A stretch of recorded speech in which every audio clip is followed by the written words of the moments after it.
अस्सलाम वालेकुम। आधी रात का वक्त हो रहा था। सुल्तान सलाहुद्दीन अयूबी रहमतुल्लाह अलैह बिस्तर पर आराम फरमा रहे थे। इतने में सुल्तान सलाहुद्दीन अयूबी के ख्वाब में एक सफेद पोश आदमी ज़ाहिर हुआ और वो आप रहमतुल्लाह अलैह को फरमाने लगा, ए सुल्तान सलाहुद्दीन अयूबी, तुम फलां कब्रिस्तान में अपने सिपाही भेजो। वहाँ एक नौजवान एक मुर्दा लड़की के जिस्म के साथ जिना कर रहा है, लिहाजा तुम उसको महल में बुलवा कर मुशीर खास के ओहदे पर तैनात कर दो। ये सुनकर सुल्तान सलाहुद्दीन अयूबी रहमतुल्लाह अलैह हैरान हो गए कि मैंने तो दिल में सोचा कि आप मुझको इस नौजवान को सख्त से सख्त सजा देने का हुक्म देंगे, लेकिन आप फरमा रहे हैं कि मैं इसको मुशीर खास के ओहदे पर तैनात कर दूं। इसके पीछे क्या वजह है? सुल्तान सलाहुद्दीन अयूबी रहमतुल्लाह अलैह ने जब अपना सवाल किया, इतने में सुल्तान सलाहुद्दीन अयूबी की आंख खुल गई। सुल्तान सलाहुद्दीन अयूबी हैरान हो गए। सुल्तान ने अपने सिपाहियों को भेजकर उस नौजवान को महल के अंदर गिरफ्तार करके ले आए और आते ही सुल्तान ने उस जानी नौजवान को अपनी सुल्तनत का मुशीर बना दिया। वक्त गुजरता रहा और चंद सालों बाद सुल्तान सलाहुद्दीन अयूबी ने दोबारा ख्वाब देखा और वही सफेद पोश आदमी सुल्तान के सामने नमूदार हुआ। और जब सुल्तान ने उस राज के बारे में पूछा कि आखिर आपने एक जानी इंसान को मुशीर खास बनाने का क्यों हुक्म दिया था, जब उस सफेद पोश आदमी ने उस नौजवान के बारे में एक ऐसी बात बताई जिसको सुनकर सुल्तान सलाहुद्दीन अयूबी रहमतुल्लाह अलैह उस वक्त सजदे में गिर गए। क्योंकि दोस्तों, असल में वाक़या कुछ इस तरह का है कि मिस्र के शहर इस्कंदरिया में एक काजी अपने ओहदे पर तैनात था। वो काजी बहुत ही मालदार इंसान था, क्योंकि वो काजी लोगों को लूटता था। उसने लोगों को लूट लूट कर बहुत माल और दौलत बना लिया था। सारी जिंदगी उसने रिश्वत खाकर लोगों के यकतरफा फैसले किए और अपनी औलाद को भी हमेशा हराम का खाना खिलाया। वक्त गुजरता रहा। अल्लाह ताला ने उसको एक बेटे से नवाजा, लेकिन वो नहीं जानता था कि उसका बेटा अपने बाप से भी ज्यादा बुरा इंसान निकलेगा। वक्त गुजरता रहा और चंद सालों के अंदर उसकी रगों के अंदर दौड़ते हुए हराम के खून ने अपना असर दिखाना शुरू कर दिया। और जब उस काजी का बेटा 14 साल का हुआ तो गांव की एक लड़की के साथ बरकारी करते हुए पकड़ा गया और ये बात पूरे गांव के अंदर फैल गई। सारे गांव वाले इकट्ठे हो गए और काजी साहब को कहा, काजी साहब, गांव में जो भी मर्द या औरत जिना के मुर्तकिब होते हैं आप उसको सख्त से सख्त सजा देते हैं, लिहाजा अब आप अपने बेटे को भी वही सजा सुनाएं जो आज तक दूसरे मर्द और औरतों को सुनाते आ रहे हैं। और अगर आपने ऐसा ना किया तो हम आपकी शिकायत ऊपर तक ले जाएंगे और आपको इस ओहदे से हटवा देंगे। ये सुनकर काजी ने भी अपने बेटे की कुर्बानी दे दी, क्योंकि उसे अपने ओहदे से बड़ा प्यार था, क्योंकि उसने अपने ओहदे से बहुत कुछ कमाया था। उसने अपने बेटे को गांव से बेदखल कर दिया। अब उसका बेटा जो कि 14 साल की उम्र में अपने बाप के हाथों बेदखल हो गया था, इसलिए ज्यादा अयाश हो गया था। पहले उसके पास दौलत की कमी नहीं थी, लेकिन अब वो बहुत बड़ा डाकू बन गया था। गांव की किसी भी लड़की को सुनसान जगह पर आने की जरूरत ना थी, क्योंकि जिस जगह भी वो नौजवान लड़की को देखता उसकी इज्जत पर हाथ डाल देता। सारे गांव वाले उससे बड़े परेशान थे। वक्त गुजरता रहा। जब वो नौजवान 22 साल का हुआ तो अब वो पूरे गांव के अंदर बदनाम हो चुका था। गांव की कोई भी लड़की उसके साथ जिस्मानी ताल्लुकात कायम करने से डरती थी। हत्ता कि वो अच्छी शक्ल सूरत वाला था, लेकिन उसकी बदनामी की वजह से कोई भी लड़की उसको मुंह नहीं लगाती थी। जब वो नौजवान बहुत तंग हुआ तो उसने एक दिन एक नौजवान लड़की की मैयत को ले जाते हुए देखा। उसे पता चल गया कि इस कब्र में एक नौजवान खूबसूरत लड़की को दफनाया जा रहा है। उसके दिमाग में गंदी तरकीब आई। उसके घर वाले उस लड़की को दफना कर चले गए और वो कब्रिस्तान के पास झाड़ियों के अंदर छुप गया। जैसे ही अंधेरा हुआ वो उस कब्रिस्तान के अंदर पहुंच गया। उसके हाथ में एक कुदाला था। उसने कुदाला उठाया और आहिस्ता आहिस्ता उस लड़की की कब्र के पास पहुंच गया। उसकी दिल की धड़कन तेज हो रही थी, लेकिन शैतान उस पर गालिब आ चुका था। वो अपने नफ्स के हाथों मजबूर होकर बहुत बड़ा गुनाह करने वाला था, यानी कि वो इस कब्र के अंदर से उस लड़की के मुर्दा जिस्म को निकालकर उसके साथ जिना करने वाला था। ये देखकर पूरा कब्रिस्तान कांप रहा था, लेकिन वो नौजवान बगैर किसी खौफ के कब्र के करीब पहुंच गया। उसने कब्र के ऊपर से कच्ची मिट्टी हटाई और उसके बाद कुदाले के साथ कब्र को खोदना शुरू कर दिया। कब्र को खोदते खोदते वो बहुत थक गया, फिर बैठ गया। फिर उसके दिल में ख्याल आया कि मैंने सारी जिंदगी बहुत गुनाह किए, अपने बाप की भी नाफरमानी की। मैंने कोई ऐसा गुनाह नहीं छोड़ा जो मैंने ना किया हो, लिहाजा मुझे ये नहीं करना चाहिए। उसने फिर काला उठाया और वापस पलटने लगा। फिर उसके नफ्स ने उससे कहा कि ये तू क्या कर रहा है? तू इतना बदनाम हो चुका है कि कोई भी लड़की तू इससे शादी करना तो दूर तेरे करीब भी नहीं आना चाहती, लिहाजा तू अपनी जिनसी ख्वाहिश कैसे पूरी करेगा?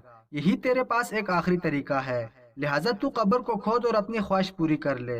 उसके अंदर के शैतान ने उसे वापस मोड़ लिया और उसने कब्र खोदी और कब्र में से लड़की के मुर्दा जिस्म को निकाला اور اس کے ساتھ زنا کرنے لگا۔ اب اس کے دل کے اندر وہ خوف نہیں تھا، وہ ڈر نہیں تھا کہ میں بہت بڑا گناہ کر رہا ہوں، بلکہ وہ تو اسے اپنے جنسی خواہش پوری کرنے کا ایک ذریعہ سمجھ رہا تھا۔ آدھی رات کا وقت ہو رہا تھا، اتنے میں سلطان صلاح الدین ایوبی رحمۃ اللہ علیہ بستر پر آرام فرما رہے تھے۔ سلطان نے خواب میں ایک سفید پوش آدمی کو دیکھا جس کا چہرہ نور سے بھرا ہوا تھا، جس کی سفید زلفیں، سفید داڑھی اور سر پر ایک خوبصورت سی پگڑی باندھی ہوئی تھی۔ سلطان صلاح الدین ایوبی رحمۃ اللہ علیہ اس سفید پوش آدمی کو دیکھ کر بڑے حیران ہو گئے۔ اتنے میں وہ سفید پوش آدمی بولا، اے صلاح الدین ایوبی، قبر کے اندر ایک قاضی کا بیٹا ایک مردہ لڑکی کے جسم کے ساتھ ناک کر رہا ہے۔ تم اپنے سپاہی بھیجو اور اس نوجوان کو اٹھا کر لائیں، اور اس نوجوان کو تم اپنی سلطنت کے کسی مشیر خاص کے عہدے پر تعینات کر دو۔ یہ سن کر سلطان صلاح الدین ایوبی حیران ہو گئے، اور یہ بات بھی حیران کر دینے والی تھی، کیونکہ سلطان سوچ رہے تھے کہ ضرور وہ سفید پوش آدمی سلطان کو اس نوجوان کو عبرت کا نشان بنانے کا حکم دیں گے۔ لیکن اس عجیب و غریب حکم کو سن کر سلطان صلاح الدین ایوبی حیران ہو گئے اور پوچھا، بابا جی یہ کیا ماجرا ہے، یہ آپ کیا کہہ رہے ہیں؟ اتنے میں سلطان کی آنکھ کھل گئی اور سلطان کا دماغ ہل رہا تھا۔ سلطان صلاح الدین ایوبی حیرت میں تھے کہ آخر اس سفید پوش آدمی نے مجھے ایسا عجیب و غریب حکم کیوں دیا۔ سلطان نے اپنے سپاہیوں کو حکم دیا اور کہا، فلاں قبرستان میں چلے جاؤ، اور وہاں ایک نوجوان ایک مردہ لڑکی کے جسم کے ساتھ زنا کا مرتکب ہوگا، تم اس کو پکڑ کر محل لے آؤ۔ سپاہی گئے اور جب اس قبرستان میں پہنچے تو سفید پوش آدمی کے حکم کے مطابق وہ نوجوان ایک خوبصورت لڑکی کے جسم کے ساتھ زنا کا مرتکب پایا گیا۔ سپاہیوں نے اس کو پکڑا اور دوبارہ اس لڑکی کو کفن میں لپیٹا۔ کفن میں لپیٹنے کے بعد شریعت کے مطابق دفن کا انتظام کیا، اور باقی سپاہی اس نوجوان کو پکڑ کر سلطان کے پاس لے آئے۔ سلطان صلاح الدین ایوبی نے اس نوجوان سے پوچھا کہ رات کو میں نے خواب میں دیکھا کہ ایک سفید پوش آدمی نے مجھے حکم دیا کہ فلاں نوجوان قبرستان میں ایک مردہ لڑکی کے جسم کے ساتھ زنا کا مرتکب ہے، اور تم اس کو اپنے محل میں بلا کر مشیر خاص کے عہدے پر تعینات کر دو۔ یہ سن کر وہ نوجوان مزید اکڑ میں آ گیا اور کہا، میں کوئی عام انسان نہیں ہوں، میں اتنے بڑے قاضی کا بیٹا ہوں۔ یہ دیکھ کر سلطان حیران ہو گئے کہ آخر اتنے بڑے گناہ میں مرتکب ہونے کے بعد بھی اس سفید پوش آدمی نے عجیب و غریب حکم کیوں دیا۔ سلطان نے اس کو مشیر خاص کے عہدے پر تعینات کر دیا اور ایک سپاہی کو حکم دیا کہ تم اس کا پیچھا کرنا، اس کے تمام کاموں پر تم نے نظر رکھنی ہے، کیونکہ سلطان کے دل میں خیال آ رہا تھا کہ ہو سکتا ہے اس گناہ کے پیچھے اس نوجوان کی کوئی بڑی مجبوری ہو، یا پھر اس نوجوان نے اس گناہ کے بعد توبہ کرنے کا ارادہ کیا ہو اور اللہ تعالیٰ کو اس کی توبہ پسند آ گئی ہو، اور یہی وجہ ہو سکتی ہے کہ اللہ تعالیٰ نے اس کو اتنی عزت دے دی۔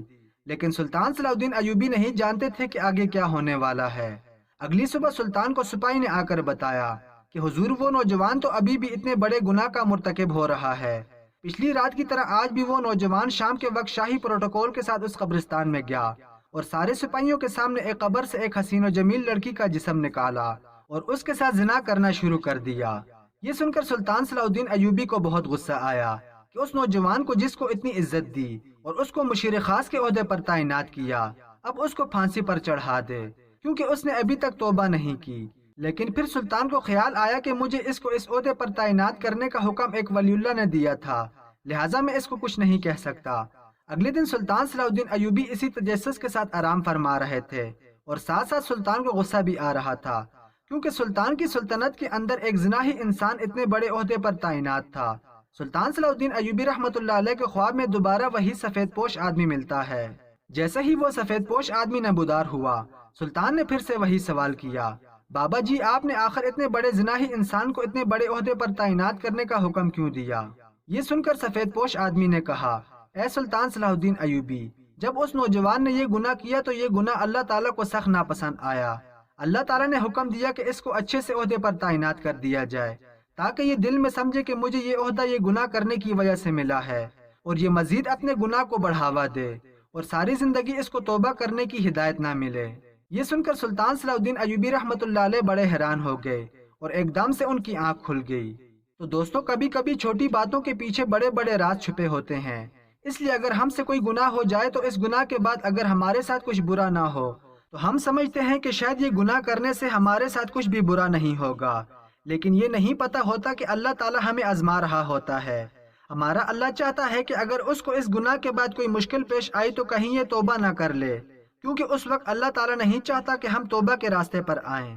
اللہ تعالیٰ ہم سب کو اپنے گناہوں پر توبہ کرنے کی توفیق عطا فرمائے۔